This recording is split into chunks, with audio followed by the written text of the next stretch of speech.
Hi, everybody. How we doing today? As I adjust to this awkward microphone situation. So thank you. We're so glad you're here. I'm very privileged to have worked with this team for the last year and a half. I want to say you're in great hands today with them, and you're also leaving with like the mega bank of resources. So if nothing else, you can be very excited about that. So we're just going to jump right in. We'll start with introductions. So this is a little bit of a unique partnership. So I work for the Chester County Intermediate Unit. I'm the training and consultation staff that supports PBIS for Avon Grove Charter, and also their SEL initiative throughout the building. So I'll chime in a little bit, but really this is their baby. So very proud of them and looking forward to you getting to hear what they have to say today. I'm Ryan Taylor. I'm the Director of Student Services at Avon Grove Charter School. I've been with the charter school for about 10 years and on the PBIS team for around 5 or 6. So we are just meeting Fidelity Tier 2 last year, being recognized this year. So we are in our infancy of Tier 2. So hopefully you can learn some things from us. We can learn some things from you. And without further ado, I'm going to turn it over to the team.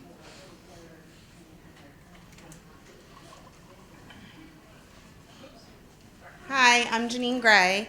I'm a second grade teacher at Avon Grove Charter School. This is my 20th year at Avon Grove, and I'm a PBIS coach too.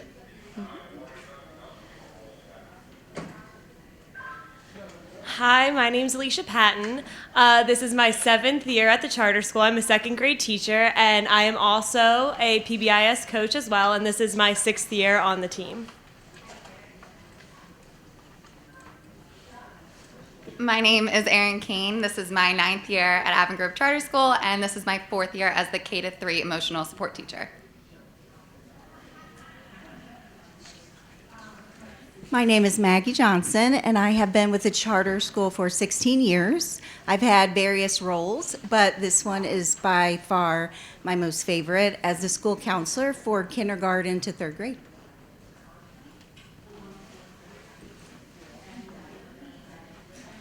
Feels a little bit like synchronized swimming. It's kind of fun. So we want to share a few things with you about today's agenda. So the QR code that you find there is that money bank of resources that we talked about. So you're going to want to make sure you have access to that. Fun little tech thing I just learned. You can actually scan that with your phone and then airdrop it to your computer. If you're like, how am I going to get this QR code on my computer? You all might have learned that 5 years ago. New for me. So we're going to talk through a lot of the process for Avon Grove Charter today. We're also going to model one of the Tier 2 classroom-based interventions, which is the classroom goal sheet that was developed. So we'll point you to that, but you have that in front of you so that you can kind of get a feel of what it will feel like to complete that, just as we would ask our students to. And we also have a parking lot at the very top when you scan and get into this agenda, or resource doc, sorry. There is a parking lot where you can be kind of dumping your questions throughout, and we'll monitor that and try to do our best at the end to get to as many of your questions as we can. Okay? So I'll give everybody a second. I still see some scanning. Really? What's that? I will get one within the next 3 minutes. Okay? Yes, sure. We can get that for you. Okay? We're going to keep going, but I will. We're going to keep going, but I will jump back and interrupt with a code in just a minute. Oh, yes, that's why you're my work wife. Okay. Planted her. Okay. All right. All right, well, Cassie is tech support. I will jump in. So one thing that we wanted to highlight is this is a Tier 2 presentation, so we're going to talk a lot about Tier 2 interventions that work for us. However, I do want to just step back and say how important Tier 1 is to be in place before you're moving to Tier 2, and also that it's a continual improvement cycle. So I know that for us recently, we've heard a lot about trauma-informed practices and CASEL, SEL competencies, and then we have PBIS. And we were feeling like we were operating in silo. So we really spent a focus this year while we were doing tier 2 interventions to realign our tier 1. So something that we looked at was our previous matrix, and then how does SEL fit into our current matrix. So I just wanted to give an example of that quickly before we jump into tier 2. So our PAC values are positivity, accountability, confidence, and kindness. Those have not changed. They've been our PAC values since we started implementing PBIS. When we re-looked at redefining those, we aligned our CASEL competencies. So our positivity is myself. Those are our intrapersonal CASEL competencies of self-awareness and self-management. Accountability is our responsible decision making, so my choices and my actions. Confidence is problem solving, so that is a PA, college and career readiness standard. So the college and career readiness standards for PA are the CASEL competencies plus social problem solving. So that's where we fit that one in. And then kindness is my relationship, so social awareness and relationship skills. So by realigning our tier 1 matrix, we know that we're hitting our CASEL competencies, our PBIS values, and our college and career competencies. And so I just want to take a moment to shout out Janine and Alicia, our coaches, because they are not only invested in our tier 2 process, but always refining our tier 1 and supporting us from a tier 1 perspective. So just wanted to highlight that for a minute. So Cassie, once you have tier 1 in place, then you're ready and able to move to a universal screener. So how many, show of hands, in here are currently using a universal screener? Okay, awesome. So Cassie's going to talk about some of the universal screeners that are out there, and even if you don't have a universal screener in place, you can still use some of these interventions and resources for tier 2. Are we good on tech? We are. We're all checked up. All right. So if you weren't able to get the QR code, you're actually going to go to, Reese, make sure, tinyurl.com, and the / because humor's not lost on me, is better than QR. Okay, so it's tinyurl.com and / better than QR. Okay. All right, so we're going to talk a minute about universal screening. We're kind of talking through the lens of good, better, best, because we recognize there are barriers to universal screening. There are schools and families in your communities that feel some type of way about universal screening, so it's not a requirement. We just found through our work and in really trying to connect to the research that having that in place could be really beneficial. So a couple of options. If you have no screener, right? Staff referral only would still be a way for you to connect students to tier 2 interventions that are matched to the function of their behavior. We also know the SRSS is another screener. That's actually the first screener that Avon Grove Charter School used. It's great. It's a starting point. It gets you to students who are at risk or critical in internalizing or externalizing behaviors. So some of the things happening on the inside versus the things we can see on the outside. You can recognize how that would be a barrier, right, to really getting to the function of behavior, because hyperactivity in a classroom is very different than a student that's, engaging in property destruction in the classroom. But on SRSS, they would both fall under the realm of externalizing. So we recognized we needed to take it a step further. We recognized that as a team, and also through the research of Dr. McDaniel. So we incorporated questions from the SDQ, which really gets you to 5 subscales of behavior that are more specific than just internalizing or externalizing. The mega bonus is that all of these are free. So if you're a school that's looking for universal screeners, this would be a great place for you to start. And we'll talk throughout about how the team kind of hits on the multiple screeners that they're currently using now. Okay. Can I get a show of hands? Who uses the SRSS here? Anyone? Okay. And does anyone use the SDQ? No? Okay. So when we're administering the SRSS, we do it 3 times a year. So everything is free online. And in that resource document, there's links on how to administer it and templates to administer it. When we think about administering a universal screener, what can be very scary is the number of students that might come up at risk and critical, and the number of resources or staff that we have to support those needs. So when we think about screening students, we know that if we're screening, we have to intervene. And then when we're looking at how we're analyzing the data, what we look at is we're looking for that healthy MTSS or RTI triangle. So raise of hands, these triangles look familiar? Okay, good.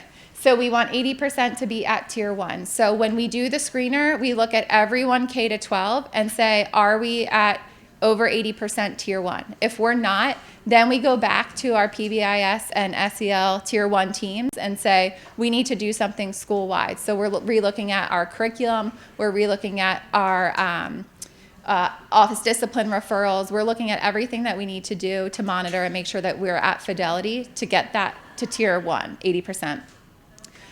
If we are at 80%, the way that we analyze the data is then we move to either the divisional or the class-wide level. So if we're 80% divisionally, K to 3, 4 to 6, then we say, okay, let's go to our classes. So then we look at the teacher section of SRSS data. If the teacher section is more than 80% tier 1, then we start with our some of our tier 2 interventions. If the teacher's data is saying that they have more than 20% of their kids that are at tier 2 and 3, we say what are some class-wide interventions or class-wide fidelity monitoring that we need to do for that classroom specifically. So someone on our tier 2 team will utilize some of the coaching tools to go into that classroom and say, are we implementing PBIS with fidelity? Have we taught the lessons? If we have, then what classroom intervention can we do so that that teacher's not having more than, say, 5 of 25 kids in a tier 2 intervention that they're having then to track and monitor fidelity. So that is how we analyze the data. And then the rest of the presentation, we're really going to talk about if that's at 80%, then what does our 15% look like for those students? So just a reminder, when you're looking at that universal screening and how we're analyzing that information, we really want to make sure that our tiers are in a place where our interventions are the best use of time and resources. So once we have that 80% at tier 1, then we can move to tier 2. So part of our process that we implemented at Avon Grove Charter, our first step was to develop a team. So having a team of, we call it our child study team, to look at those tier 2 students or students in a tier 2 or tier 3 intervention and determine what interventions that we want to then roll out for tier 2. And then how are we then, once we have decided what interventions we want to roll out for tier 2, how are we then communicating them, training on them, implementing them, and progress monitoring them? And something that we learned from years past is that communication with the teachers as part of that process is critical. And making sure that you're not over implementing tier 2 interventions that you don't have the capacity to implement. So starting small based on your resources and based on what you can handle as a school is going to be really important. And then once we implement, how are we then tracking the fidelity of those interventions to make sure that they're actually happening? As Sarah said, it's not just an F word. We really want to make sure that those interventions are happening. So I'm going to hand it over, and we're going to go through our process of once we have this universal screener and we're healthy at our triangle, what's then the next step for kids that are coming up at risk or critical? And so Janine's going to talk about what that looks like, and then we're going to go into, once we go through that intervention matching, what are some samples of interventions that we've implemented, and how do we track fidelity to make sure that our students were making progress? And hopefully you can take some things away. Before Janine jumps in, this is just an overview of how our team structure, our tier 2 team functions. So we meet each week. Once we have standing agenda items that we look at tier 1, we look at monitoring the fidelity of tier 2. And that's really just our teachers completing our fidelity tracking. And then we once a month pull in attendance and enrollment. We once a month look at progress monitoring for tier 2 interventions.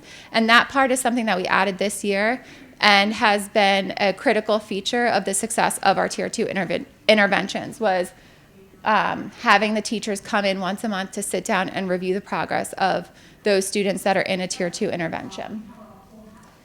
And then once a week or once a month, we're looking at, if it's not working, how are we referring to tier 3?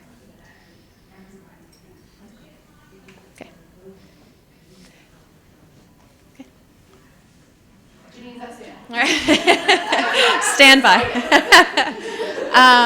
We want to pause and ask you to take a look at your classroom goal sheet, which we would do with students throughout.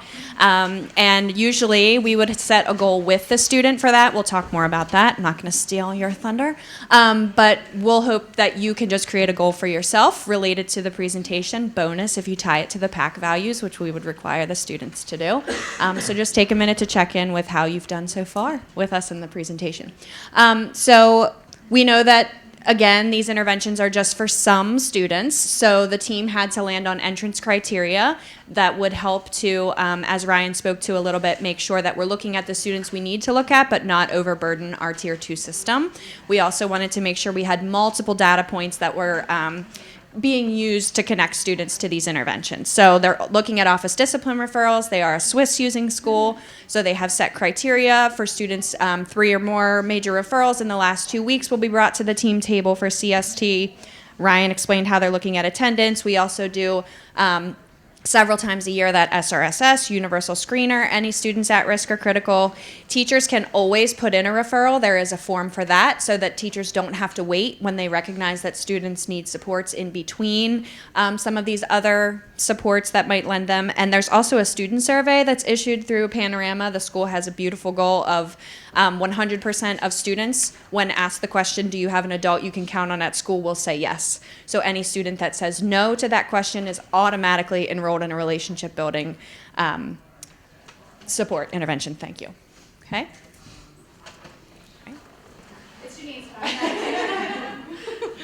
All right. So after the universal screening takes place and it's completed, then it'll show up what students are highlighted for at risk and what students are critical.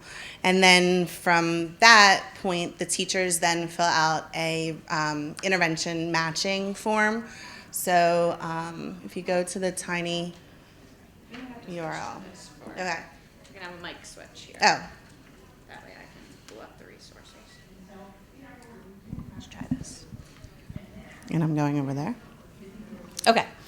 So then if you go to the, this is the intervention matching form. So this is what the teachers will fill out. They're going to fill this out for each student individually.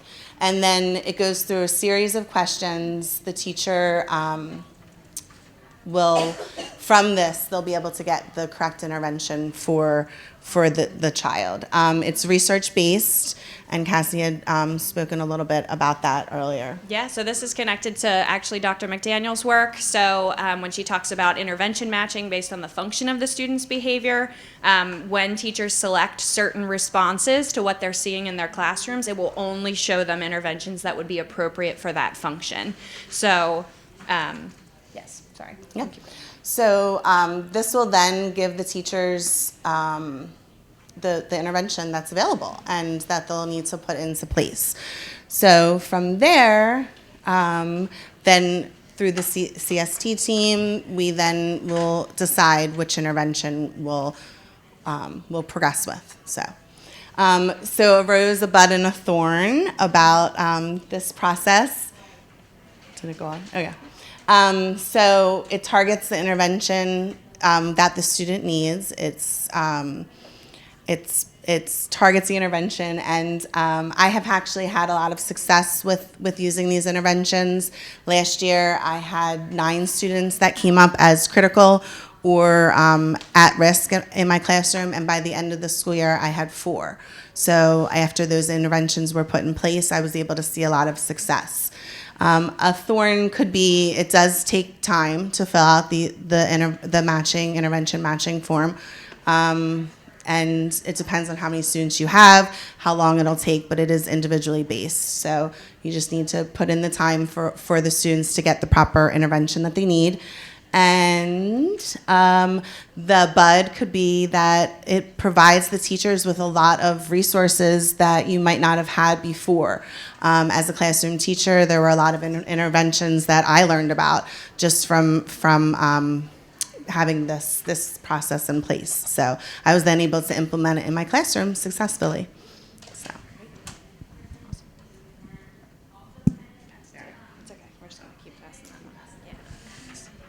After you fill out the form, there are 2 different classroom-based interventions that you can put into place. The first one that we have is the classroom-based goal sheet, which you have in front of you. So, as we said before, the teacher and student, they come up with a goal together, and it relates to our PAC values of being positive, accountable, confident, and kind. And throughout the day, the teacher and student will fill out by period if that student has hit their goal or not. And the great part with the classroom goal sheet is that it has strategies put in place for those students that do need them throughout the day. So for example, on this one, if a student is feeling not regulated, they can either say, I need to take a break, or use a fidget. And they'll circle which one they need. They'll take that sensory break or use those fidgets and hop right back into those lessons to help them to be successful throughout the day. Our second classroom-based intervention that we have is the 2x10 relationship building intervention.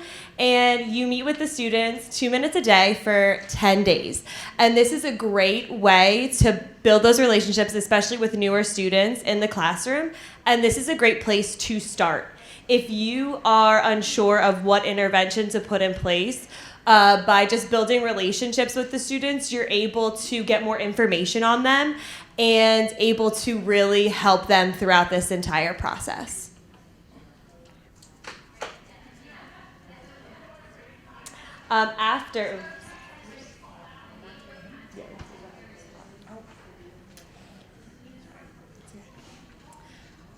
So with anything, you want to measure the fidelity. So every Friday, the teachers will pull up our fidelity measurement sheet, and in the drop-down arrows right here, it will tell you what intervention that student's using. You'll check off by the days if they hit their goal each day. And then at the end of the week, you'll put in, did this behavior, was it affected? Was the intervention helpful? You can do yes, partially, or no. And then every week when our child study team meets, they look at that information and they see how the students are progressing. And if a student is not progressing, we can put something else into place for them to make sure that they are successful.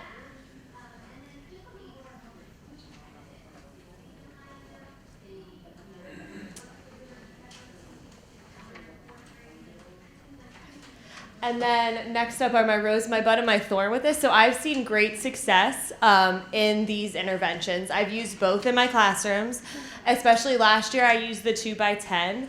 And I had a couple new students to the school. So it was a great way to build relationships with them, to get them comfortable in our school environment, and to really get to know them and know their interests and how to help them. The bud and thorn kind of go hand in hand. It can be hard to manage if you have multiple students. So, for example, you might be filling out the classroom goal sheet for 4 or 5 students, and it can be hard to do every day. It can be hard to even remember to meet with students for 2 minutes a day. So it can be hard to manage at times, but a goal is to just keep remembering to do your best every day to ensure that the students get what they need.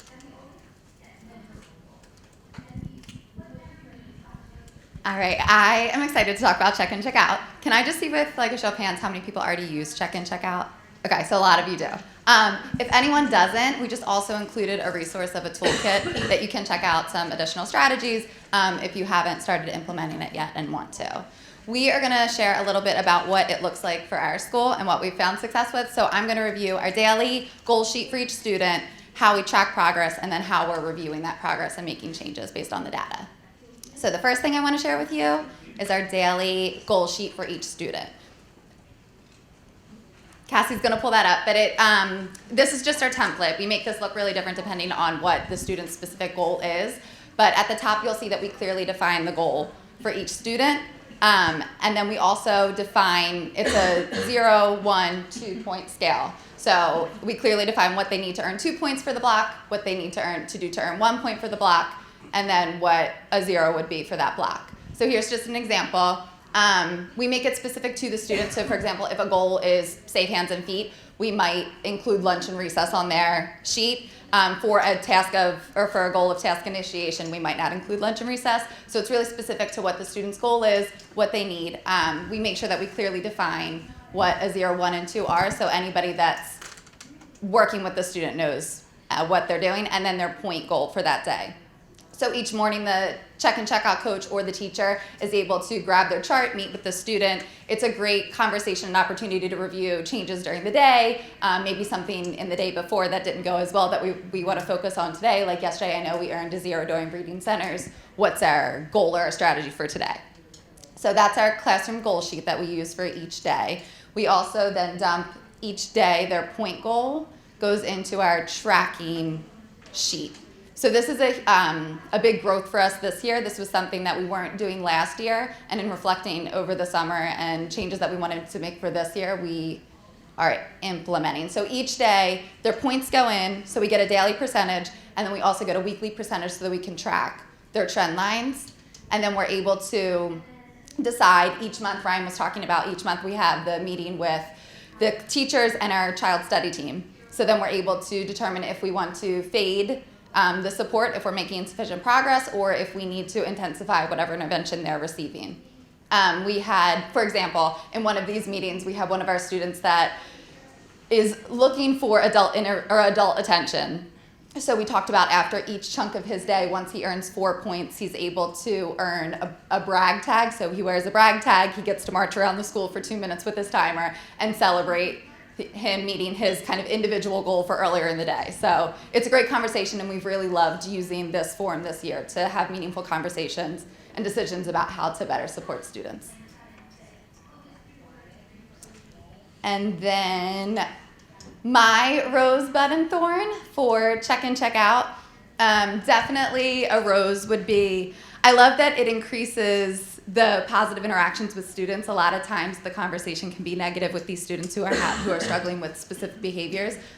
So it helps them to feel a little bit more success. I know when they're seeing any adult that they know throughout the building, they're often coming up to you saying, I'm having an all-2 day. I have one kid that just walks around like this when he's having an all-2 day. Or it's a great conversation to keep it positive for maybe if they need to turn it around, or if they're not on track and want to get back on track. So it helps them to be able to measure what their day is looking and feeling like, and some conversation and some common language for anybody working with them. As far as a thorn or a little bit of a challenge is just being able to enter the data daily like we've talked about. It just takes a little bit of extra effort, but it's obviously worth it. And then communication home. When we rolled this out, we were plugging it into PBIS rewards, which was great. But then we noticed that not all families were checking that, and there was kind of a breakdown of communication in the way home. So just making sure that we're checking in with families and asking them, how do you want to be seeing this progress? A lot of kids will take home their paper sheet, especially with our K-3 building, so that they can have that conversation and they can look at it together. Some parents like to be able to log on and check it before their kid gets off the bus. So just making sure that we're really intentional about what works for each family. A bud that we have for this year is our reteach, our reflection at the end of the day. So on their daily sheet, if they meet their daily goal, they either get the reward or they go to reteach. If their reteach session, last year it was not as structured. We saw it after last year in reflecting, we saw it as an area of growth where we could be a little bit more intentional. So there's a reflection sheet that's done with whoever's leading the reteach session. And it really focuses on, it holds them accountable. So we ask them and we facilitate the conversation with what happened today? How come we didn't meet our goal? What can we do differently tomorrow? And then we make a mini goal for the next day. That sheet then gets back to the teacher before that next day, so that can get folded into the morning check-in that they're doing the following day to set them up for success.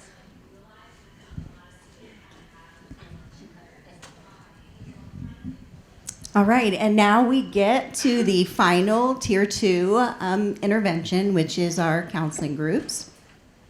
So I'll go over the offerings that we have and some other very important things.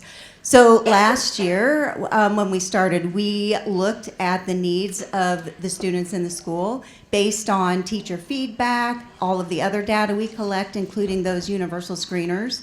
We identified 3 main groups that we would create to support those students. And so we have a social skills group, and each group has an acronym to help me and the team and the students remember exactly what we're doing in those groups. But for the social skills group, it truly is to strengthen the communication and social interaction skills that that child has. Specifically with this group, it is a combination of direct instruction in the school counselor's office, as well as putting those skills in place and practicing them where they need them the most. So I'll be in the cafeteria or the playground, in the hallways in the classroom, supporting that student. And then when we come back into the classroom, into my office, then we can reflect and then continue to grow and learn. For the next group, our SHARP group, it's emotional regulation. So we're just teaching these students to recognize and describe strong emotions and just learn how to handle those, because they are going to come. They come for all of us, and we just need to teach the students how to handle and manage those. And then the third group that was created was the coping skills or managing stress. And it was giving kids coping strategies to help them deal with those emotions. Two additional groups that we use all year long are changing families groups. So not necessarily a divorce group, but when families are in separate homes for whatever reason. They can be divorced, separated. There could be one parent who is incarcerated. And then we use that support group so the students can rely on each other and know they're not alone, and they can learn together to deal with these things. And the same for grief groups. Last year, we have 750 students in our building, and my grief group, there were 8 students in 1 year who, within the past 18 months, had a father pass away. So those things significantly impact their social emotional learning and their academic growth.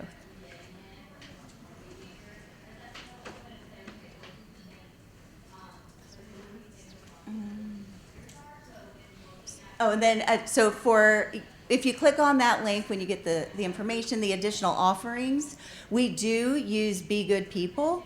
And I don't know if Ryan has specific things she wants to say about it. A plug. I do love it. It is a free resource, but I'll let Ryan talk for a second.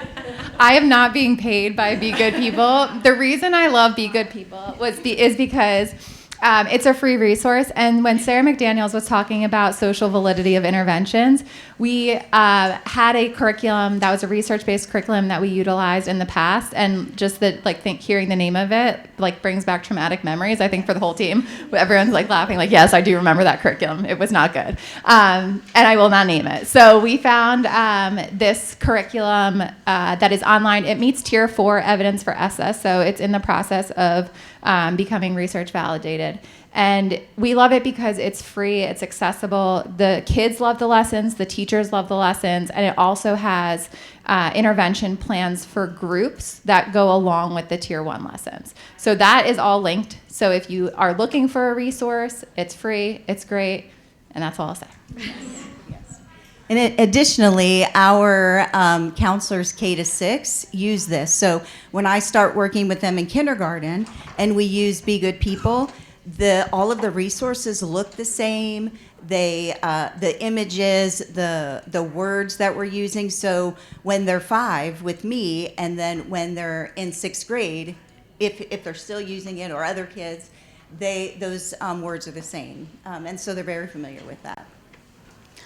The lesson plans, all lesson plans for the school counseling groups follow this pattern. So it's 9 weeks. So 6 of the weeks, they are doing work with me, whether or the counselor, whether it is in the counselor's office or in a classroom or recess or another area. Weeks 7 through 9 are a lot of self-reflection. Occurs. We meet one-on-one with the students in Be Good People or other curricula or other resources that other people can use. There is a a self-assessment. So the student, before we start the first session, they do a self-assessment, then they do another self-assessment at the end. So we review that together in weeks 7 through 9, and then we put all of the summary of the information of the things that we've worked on together, and we do a student-led conference.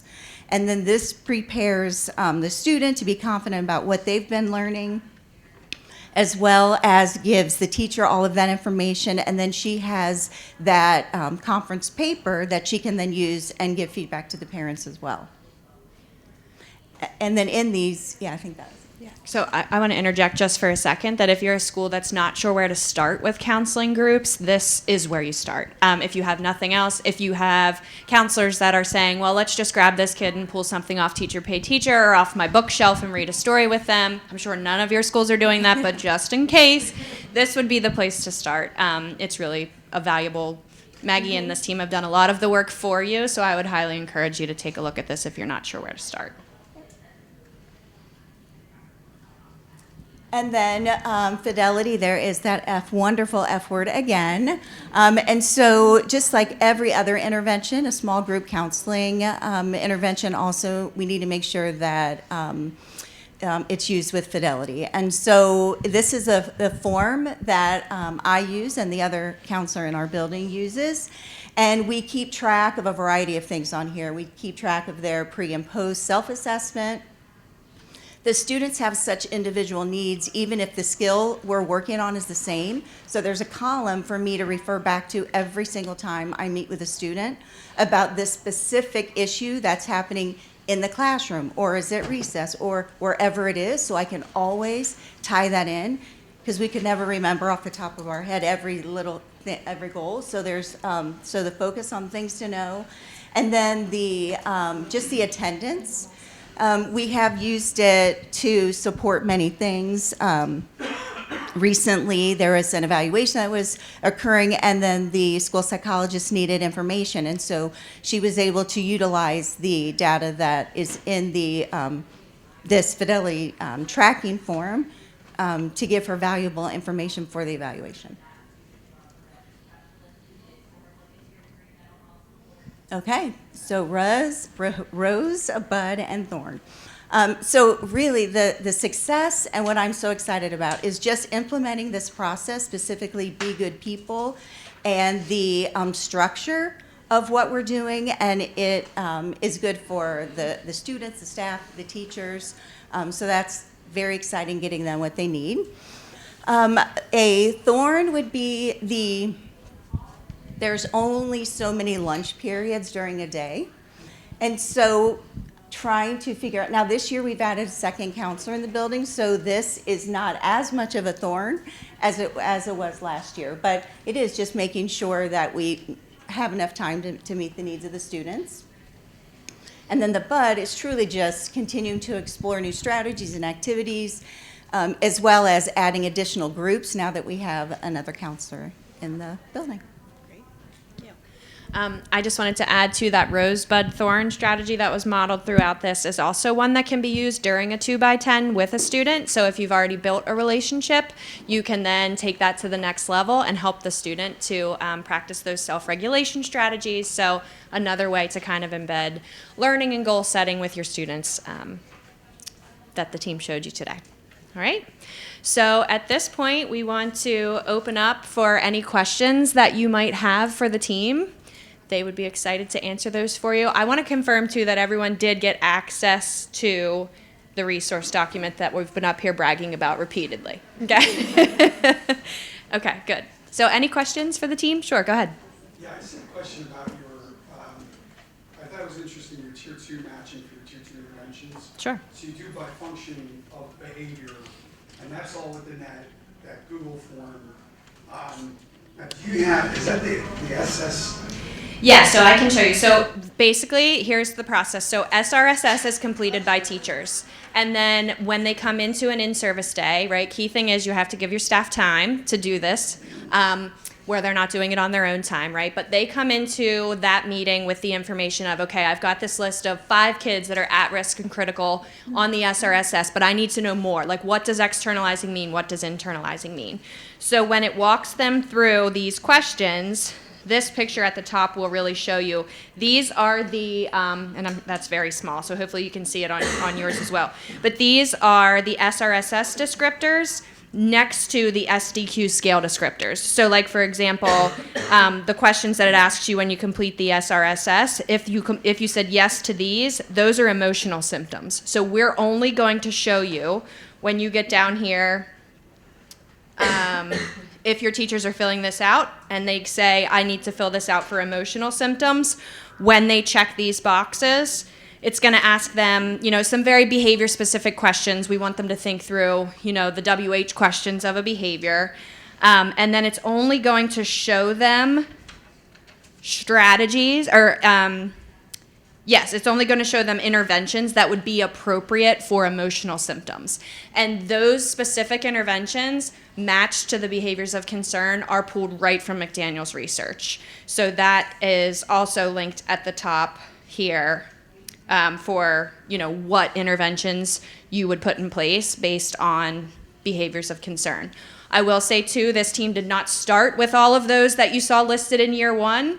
We recommend getting really good at one of them. Maybe it's check in, check out the first year, and you kind of dabble in your counseling groups. And then the next year you're really you're honing in on increasing some of the things that they said in check in, check out, and then you're adding on your counseling groups, and then you start to look at what teachers can do in the classroom, right? So this plane was built while it was flying a little bit, and it didn't happen overnight.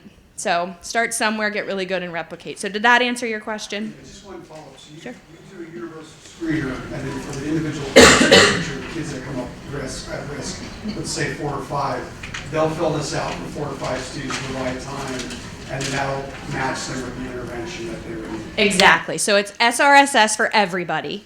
And then when they walk through this form, they're essentially completing the SDQ for any students who were at risk or critical to get closer to what that means, so that you can better intervention match. Thank you. Yeah. I forgot to repeat the question. Sorry, but hopefully you heard that. Okay. Yes, I'd love to. Here. Yes, so this is linked. Sorry. No, that's okay. I believe it's linked here, right? Tier 1. No. Okay. Oh, yep, there it is. So it would be this link on the main resource document. And everything will force you to make a copy just because we wanted to make sure you were working from your own document. Yep. Yep. Sure. Any other questions for the team? Just curious, what are your class sizes? Oh, I'm sorry. What are your class sizes approximately? 25. Did you hear that? 25 to 28, depending on the grade level.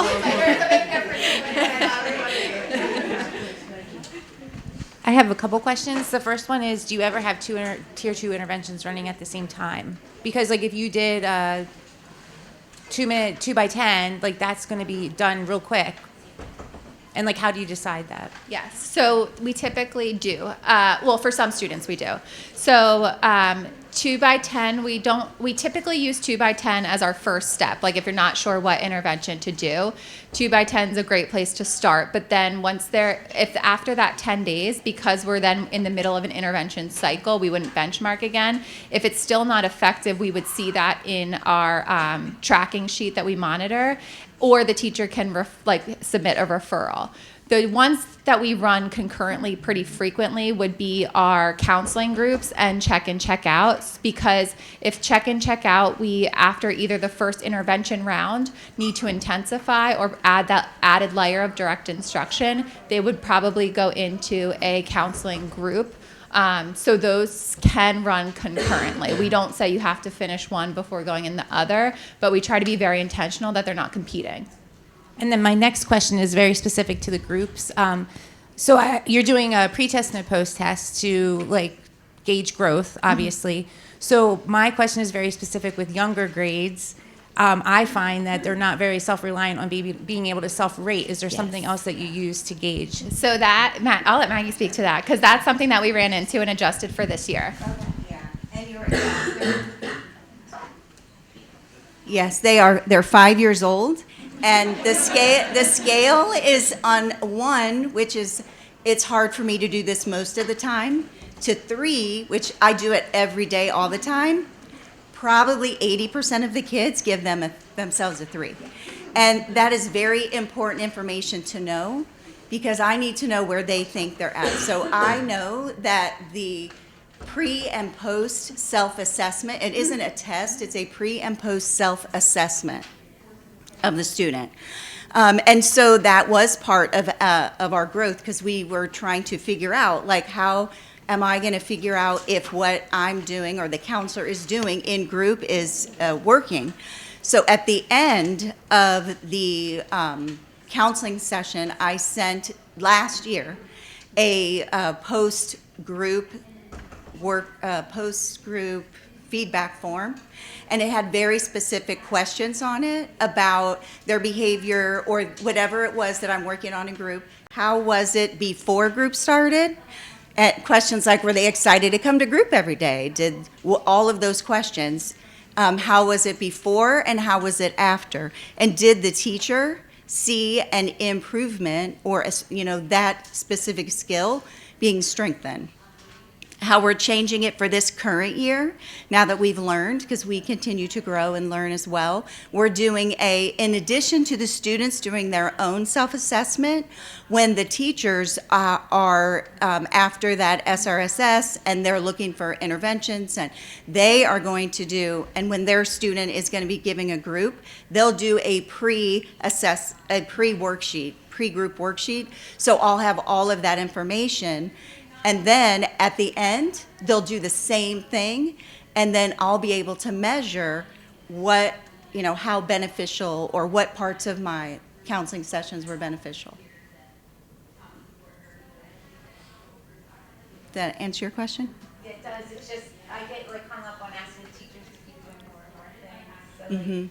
So I was wondering if Sure. I appreciate your feedback. Yeah. I mean, it is a Google form. It's pretty. It's they don't write paragraphs. It's check boxes. But I don't know if you two want to say anything as teachers who have filled those out for me. We have some in-service time that we can use that for. And just recently we went to having half days once a month. So those are kind of some of the ways that we have helped the teachers. And also they can always reach out to us, the team, if they have too many forms that they're feeling overwhelmed. Personally, I had 9 last year, so it was overwhelming at times. So I did have to rely on the team a lot for that.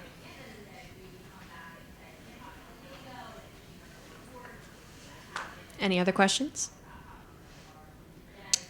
Okay, well, we will invite you back to your classroom goal sheet to check in again with how you've done.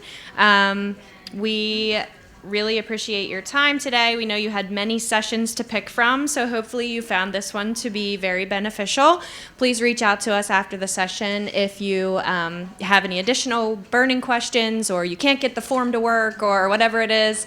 And if you take a look at your classroom goal sheet on the back, if you have a sticker at the top, a little heart sticker, and your classroom goal sheet was completed during this time, we have a little prize for you. So take a look. If you have a heart sticker, come and get your prize, and we wish you a happy rest of your forum.